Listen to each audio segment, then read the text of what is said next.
think a lot of us will agree when we say that Pierre Gasly was one of the standout stars in F1 in 2020. The Frenchman won his first Grand Prix and put out a number of consistent performances. Already this year, Gasly has secured his first podium, and most weekends he's outperforming the AlphaTauri car. And this has led a lot of people to ask, well, what's next for Gasly? Will he get the Red Bull seat next year, or will he stay at AlphaTauri? Or could he move on to another team? Gasly's journey to Formula 1 started well before his first race in 2017. In fact, it all began in 2013. The 25-year-old entered competitive karting in 2006 at the age of 10 and worked his way up through the different categories. He enjoyed a slew of good results, including 2nd and 4th in the European and World Karting Championships, respectively. In 2011, Gasly's racing career began when he competed in the French F4 Championship, and he would secure 3rd that year in the standings.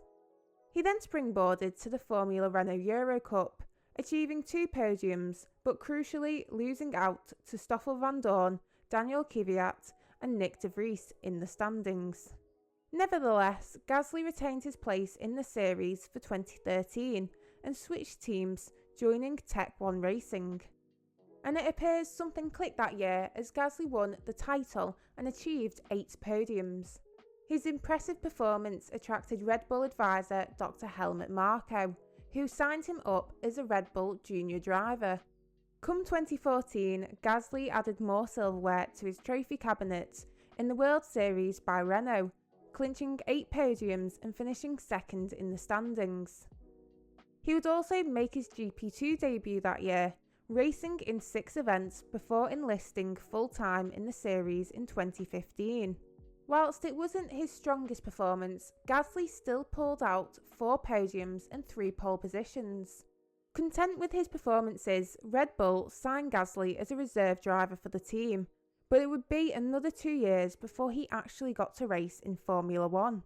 2016 saw Gasly remain in the GP2 series, racing against the likes of Antonio Giovinazzi and Sergio Sirotkin. Giovinazzi, who Gasly partnered with for Prema Racing, won the most races, taking 5 victories, while Gasly scored 4.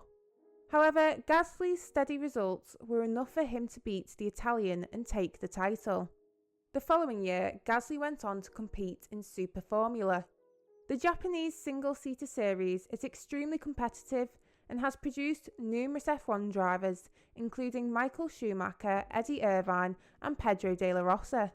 But no one quite expected Gasly's immense speed in the 2017 series, with him finishing 2nd in the standings. He also made his debut in Formula 1, taking Daniel Kvyat's place in the Malaysian Grand Prix.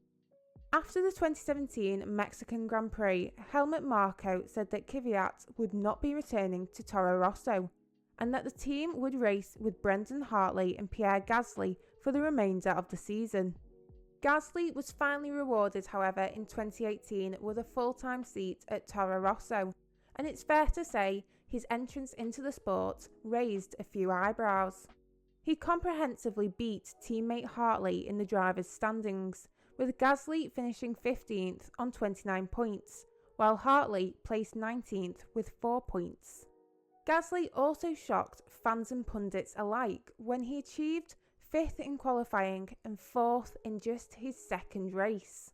So when Daniel Ricciardo decided to part ways with Red Bull in 2019, Gasly was promoted to the senior constructor. It was hoped Gasly would form a dream team with driving superstar Max Verstappen and help Red Bull secure higher than 3rd in the Constructors' Championship. But things got off to a bad start for Gasly, who during pre-season testing suffered 2 crashes and caused nearly €2 million worth of damage. While Pierre had some okayish results, including a 4th place finish in the British Grand Prix, he struggled to keep up with the pace of the lead group. He was lapped by Verstappen in several races and only outqualified the Dutchman once in the Canadian Grand Prix, after a red flag hindered his lap. It was also said that Red Bull didn't like Gasly's approach to their RB15, hinting that he was too obsessed with small details, such as chasing setup for individual corners rather than taking a global approach. Meanwhile, in the Toro Rosso camp, Alex Albon was putting out a number of decent performances, including a 6th place finish in the German Grand Prix. So after the summer break, Gasly was demoted back to the junior team, Toro Rosso, while Albon took his Red Bull seat. Proving that he still had talent, however, Gasly scored 5-point finishes in his last 9 races and an incredible 2nd place in Brazil. For 2020, Gasly was retained at Toro Rosso, now named AlphaTauri, alongside Daniel Kvyat. Despite the Russian having far more F1 experience, Gasly soon took on a leadership role, consistently scoring points for the constructor. What's more was that Gasly was notably outperforming Alex Albon in the Red Bull, despite being in a weaker car. But then came the Italian Grand Prix, where Gasly claimed his maiden Formula 1 win from Carlos Sainz and Racing Point's Lance Stroll. Unsurprisingly, speculation after Monza suggested that Gasly could take back his seat at Red Bull, but bosses opted to keep Albon. At the end of the season, Gasly had comprehensively beaten Kvyat in the drivers' standings, securing 75 points compared to Kvyat's 32 points. But Red Bull was once again not interested in re-promoting Gasly, with AlphaTauri confirming his new contract for 2021 in October. So far this season, Gasly has made a vast improvement on his 2020 start, putting out some really good qualifying times and also taking 3rd place in the Azerbaijan Grand Prix. With such success, many have wondered where Gasly will go, given his contract with AlphaTauri ends this year. When Gasly was dropped in 2019 by Red Bull, they said they would leave the door open for the future. But nearly 2 years down the line, it looks more likely that Gasly will head to another team. Speaking on Drive to Survive, Red Bull team principal Christian Horner said they were no longer considering Gasly for their lineup. He said, "From a team's point of view, there has been nobody pushing internally to say we've got to have Pierre back."